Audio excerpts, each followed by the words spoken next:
लोकनायक म्हणजेच सामान्य जनमानसाच्या मनातला नायक. याच सामान्य जनतेच्या वेदना त्यालाच जाणवतात ज्याने त्यांची परिस्थिती अगदी जवळून पाहिलेली असेल.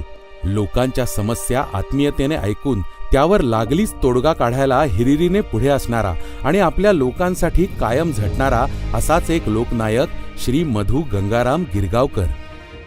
श्री मधू गिरगावकर यांचा जन्म महाराष्ट्र आणि तेलंगणाच्या सीमेवर वसलेल्या नांदेड जिल्ह्यातील सगरोळी गावातला. आपण जिथून येतो तिथे जर हलाखीची परिस्थिती, उपयुक्त संध्यांचा तुटवडा असेल तर आपल्या आयुष्यातल्या अनेक चढ उतारांनी आपण घडतो आणि एक उज्ज्वल समाज घडवतो सुद्धा. पारंपरिक व्यवसाय करणाऱ्या गंगाराम आणि जयाबाई यांचा थोरला मुलगा असलेला मधू लहानपणापासूनच अत्यंत हुशार. मधू हा आमच्या कुटुंबातील फार मोठा आधारस्तंभ आहे. लहानपणापासूनच तो अत्यंत शांत, सगळ्यांशी मिळून मिसळून वागणारा, सगळ्यांची अडीअडचणी जाणून घेणारा, लहान असून सुद्धा तो खूप मोठ्या वयस्कर माणसासारखा सगळ्यांच्या अडीअडचणी समजून घेऊन कुटुंबाला समजून उमजून वागणारा असा तो होता. मधूने या सगळ्या बहीण भावंडांना शिक्षण देण्यासाठी खूप मोठे अतोनात असे परिश्रम केले. उडायची इच्छा असलेल्या पंखांना देव नेहमी बळ देतो. मधूच्या जिद्दीला बळ देणारी ती आसामी होती संस्कृती संवर्धन मंडळाचे संस्थापक कर्मयोगी बाबासाहेब देशमुख. मधूविषयी बोलायचं तर शिक्षण नेमकं कशासाठी घ्यायचं याचा अर्थ आणि कारण ह्याची जाणीव असलेली, अर्थ माहीत असलेली खूप कमी विद्यार्थी या संस्थेने गेल्या 70 वर्षात पाहिलेत. त्यापैकी मधू आणि त्याचं संपूर्ण कुटुंब म्हटलं तरी वावगं होणार नाही. ह्यांना अर्थ आणि कारण दोन्ही याची खूप चांगली कल्पना होती. बाबांच्या सुद्धा एक अत्यंत आवडत्या विद्यार्थ्यापैकी एक इथं म्हणजे गेल्या मधूला ओळखत नाही असा सगरोळी आणि परिसरातला एकही कुठल्याच क्षेत्रातला माणूस सापडणं कठीण आहे. परिस्थिती हलाखीची गरीब, पण जिद्द त्याहून मोठी. मधूची अभ्यासातली रुची आणि कुशाग्र बुद्धिमत्ता पाहून त्याच्या संपूर्ण 5वी ते 10वीच्या शालेय शिक्षणाची जबाबदारी बाबासाहेबांनी घेतली आणि त्या मदतीस सार्थ ठरवत इयत्ता 10वी बोर्डात 28वा येऊन मधूने आपली पात्रता आणि कर्मयोगी बाबासाहेब देशमुख यांचा विश्वास दोन्ही सार्थकी लावले. एक अत्यंत सोज्वळ, सालस असं गोंडस असं व्यक्तिमत्व त्याचं होतं. अत्यंत अभ्यासू, मनमिळावू आणि सगळ्या उपक्रमामध्ये सहभागी होण्याची त्याची प्रवृत्ती ही त्याला प्रगतीपथावर नेणारी अशी ठरली. आयुष्याच्या वळणावर व्यक्तिगत स्वार्थ बघून पुढे जाणारे खूप असतात, पण एकटे पुढे जाण्यापेक्षा सर्वांना सोबत घेऊन पुढे जाणारा हाच एक खरा नायक असतो. तो लहानपणापासूनच फार कष्टाळू, जिद्दी आणि खूप हार्डवर्कर करणारा विद्यार्थी आहे. सगरोळीचा एक नामांकित विद्यार्थी नांदेडमध्ये हायर एज्युकेशनसाठी गेला, ही एक त्याची तिथं ख्याती होती. इंजिनिअरिंग कॉलेज औरंगाबाद येथून सिव्हिल इंजिनिअरिंग यशस्वीरित्या पूर्ण केल्यानंतर 1990 साली मधू गिरगावकर महाराष्ट्र जीवन प्राधिकरण नांदेड येथे सहाय्यक अभियंतापदी कार्यरत झाले. मधू गिरगावकर नुसते इंजिनियर नाहीत, ते एक सामाजिक इंजिनियर आहेत आणि त्यांच्यावर काशीरामजी आणि बाबासाहेब आंबेडकर, फुले यांचा फार मोठ्या विचारांचा पगडा आहे. सकाळी 6 ते रात्री 12 वाजेपर्यंत 16 तास आम्ही मधूच्या रूमवर अभ्यास करत होतो आणि त्याच अभ्यासातून बरेचसे मित्र आम्ही अधिकारी झालो. माझ्या या यशामध्ये मधू गिरगावकरचा फार मोठा सिंहाचा वाटा आहे.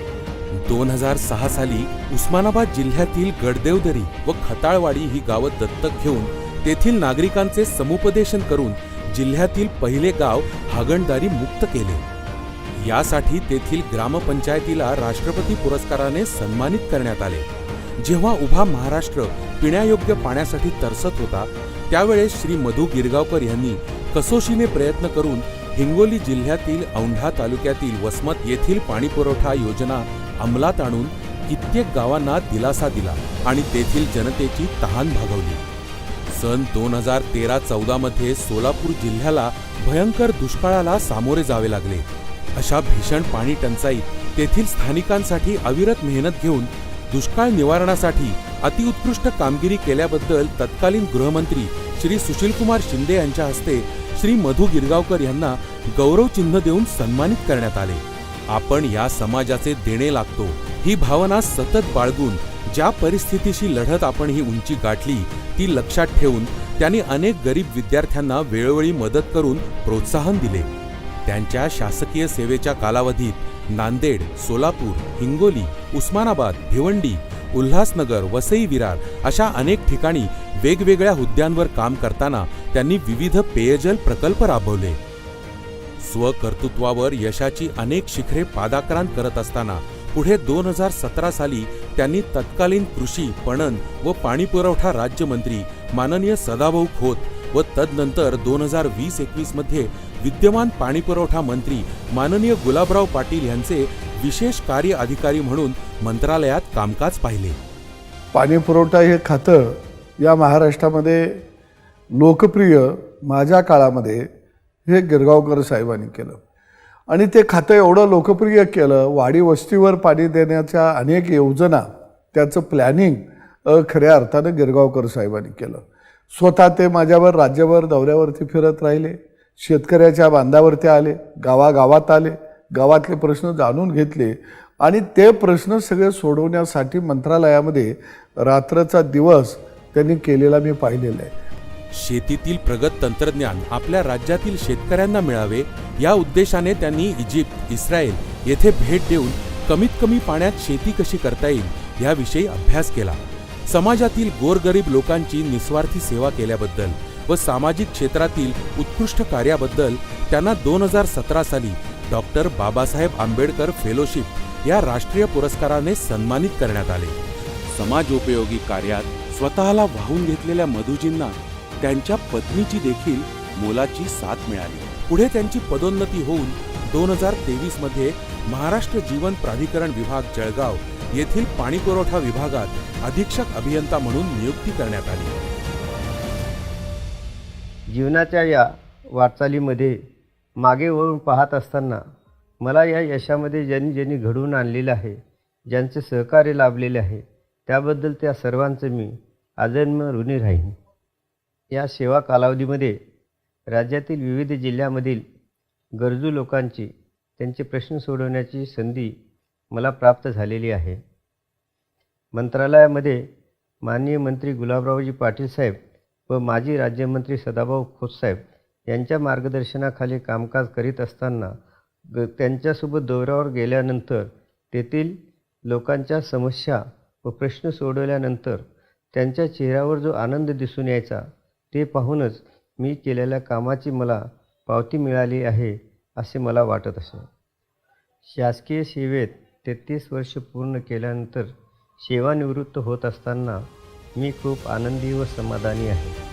लोकांसाठी अहोरात्र झटणारे, लोकांच्या नजरेतील खरे लोकनायक श्री मधु गंगाराम गिरगावकर हे शासकीय सेवानिवृत्तीनंतर देखील असेच जनकल्याणासाठी आपले उर्वरित आयुष्य समर्पित करतील यात तिळमात्र शंका नाही.